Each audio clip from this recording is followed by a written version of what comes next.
degree we typically look for. Right. But we gave you a shot anyway. And since then, you've worked incredibly hard and given it your all. Thanks. You've been an important asset to the team, but I don't think you can be an intern here anymore.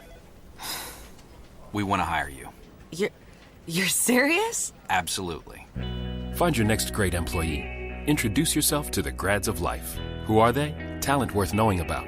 Young adults of unique determination and experience. An ideal fit for your company in an entry-level position, internship, or even mentorship. They might not have every qualification you typically look for, but they're exactly who your company needs. I won't let you down.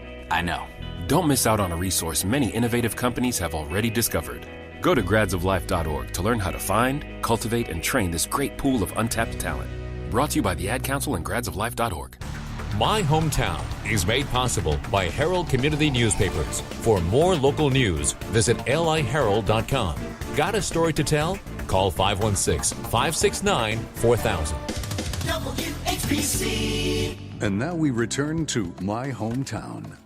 We're back on My Hometown on the voice of Nassau Community College, 90.3 WHPC. I'm Nassau Community College student Zach Turkel along with Bill Horan.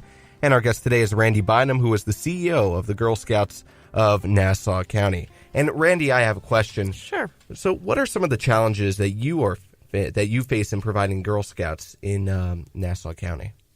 You know, girls today have so many activities to choose from. They are over-scheduled. When Girl Scouts started, there weren't that many choices for girls. And so we often compete with other activities like a lot of sports and dance and cheer and government and school government. And so we try to make sure that Girl Scouts provides a diverse array of programming so that girls want to choose us or make time for us. We also try to provide some flexibility in how girls can meet. So some girls meet weekly, some girls meet monthly. We find that older girls like to even spread that out even further. Other challenges include just making sure we have good qualified volunteers to lead our Girl Scout troops.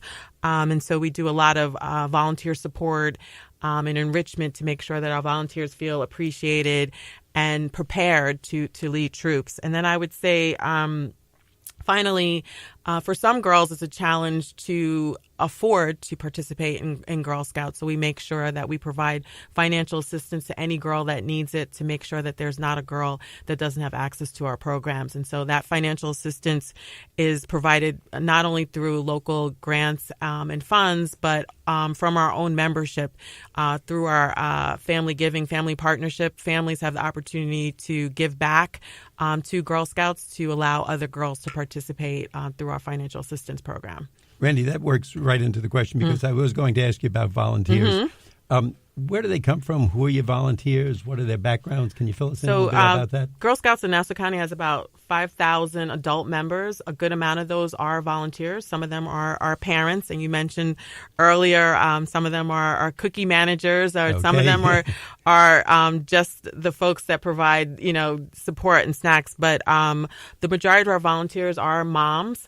That have daughters in Girl Scouts. That's usually how they start. But we have a diverse array of volunteers. We have some young college students, some latter career professionals that volunteer for us. Is it all women?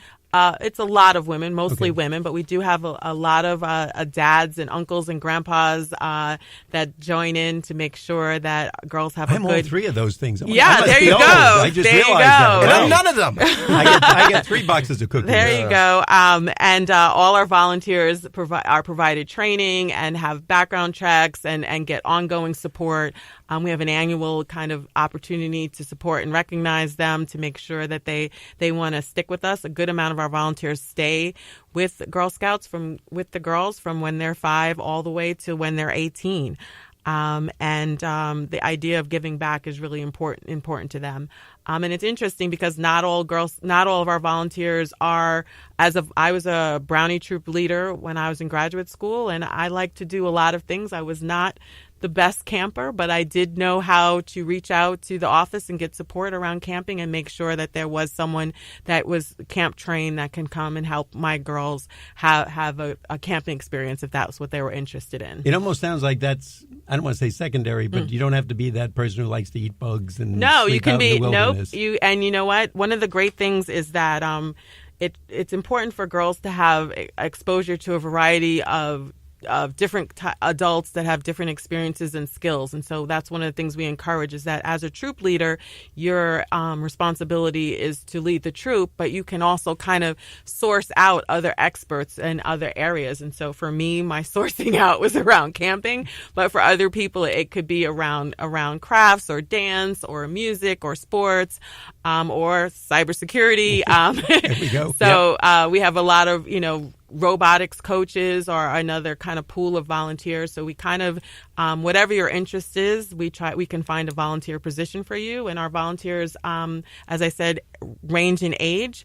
We have a lot of college students and recent grads that volunteer and give back based on their experience in Girl Scouts or their interest in cultivating girls' leadership skills. Now, someone hearing this, if they're getting excited as I am, because these sound like really fun programs Right. for girls. And I think it goes, is it age 5 to 18? 5 to 18, Yep. okay. And, of course, then you can volunteer and do other things.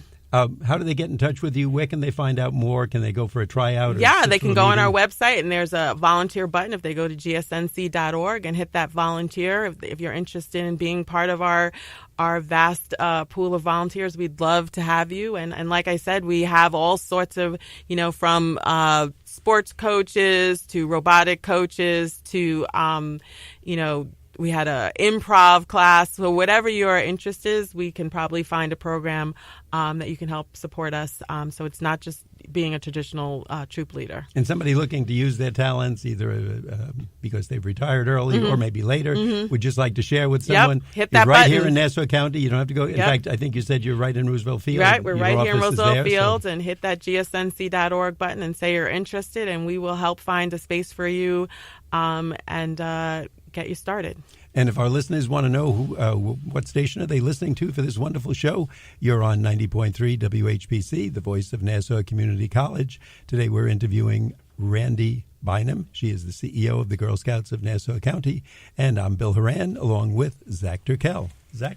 Yes, and I have another question for you, Randy. Sure, Zach. This one, I think Bill's going to get pretty excited about Yes, this one. I was waiting for this. Because we've been talking about what the Girl Scouts are doing now. We've been talking about cybersecurity all the time, about coding, but I think we can't have a show talking about the Girl Scouts. We need to talk about the cookies, okay? So talk about your cookie program and how many boxes of cookies do you sell each year? Is it growing or is it shrinking? The cookies are always popular. It might be one of my favorite parts of this job. And so, yes, we have an entrepreneurial program, which is where girls have the opportunity to learn basic business skills and sell cookies. And so we've been doing it for so many years. We sell over 1 million boxes, 1.3 million boxes of cookies last year, which is a huge amount of cookies. And the girls get a chance to, that's where I mentioned they get to kind of manage the adults in their lives. They work together to set goals for how many boxes they want to sell, what they want to do with the proceeds from their sale, and what their strategies are, which is really interesting to watch them kind of work and huddle together to come up with that plan. I have to ask, though, since you asked me a question, if you have favorite cookie flavor? I'm the peanut butter one. You're a peanut butter? I like that one. Believe it or not, I don't eat cookies. Oh, okay. But he does lie, too, so that's another thing I'll tell you about him. So he eats virtually everything else, so I'm sure there's some no Thin Mints cookie for you, crumbs. Zach? I am a Thin mint Mints? person. Okay, there you go. Yeah. There you go. You know what that means? You're going to have a little Girl Scout at your door tonight when you go home. Oh. And they're going to be standing there saying, "Sir, we hear you're interested in participating in this." Now, where does the money go from the So cookie all sales? the money stays here in Nassau County. Beyond the cost of the cookies, all the money stays here. A good amount of the money goes to troops, where troops decide what they want to do with their money. So some troops will do a big trip. Some of them will give part of their proceeds to a local charity or organization. Some of them will use it to do a project. You'd be surprised how many of the troops they set a goal and they want to give back to their community. And so that's pretty amazing to watch. And they work really hard. Our top seller this year sold about 5,000 boxes of cookies, which is pretty Her poor parents, amazing. They have no room to live in their house, right?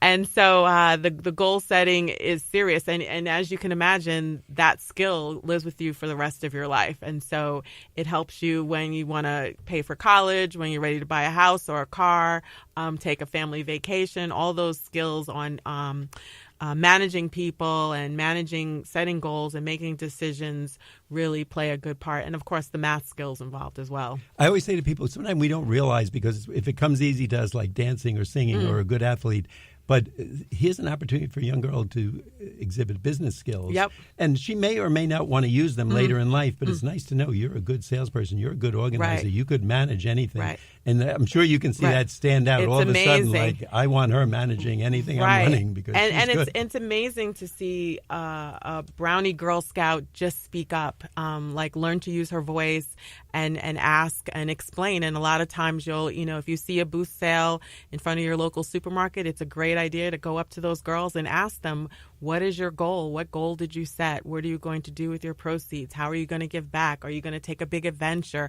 And they'll tell you. I mean, they're not shy. They know. I'm going to do that next time. Yeah. Seriously, when I see them, because Tell we're them I all sent busy you. on the way, and I'll say, I know your boss, the big shot, the CEO. I was just talking, and they'll probably look like either he's crazy, or better watch out for him, though. He does seem to know her name. So. Right, and I think that's a goal. And just to talk about our booth sales, is a great opportunity to also talk about the fact that sometimes people don't eat cookies, or they're on a diet, or they don't want to take the cookies home with them. And so we do have an opportunity for you to donate your cookies to the military, which is a huge project that we have every year. This year, Operation Cookie donated 80,000 boxes of cookies to servicemen and women around the globe, which is an opportunity for them to have a little bit of taste of home wherever they're stationed around the world. We work closely with DHL to ship those boxes around the world, and some here locally, to make sure that, so when you see a cookie booth stand and you don't want the cookies, give to Operation Cookie. That's a great way to do things. And again, it seems part of your outlook and focus and what you're doing, but having the girls do it and also donating to the military and working that out.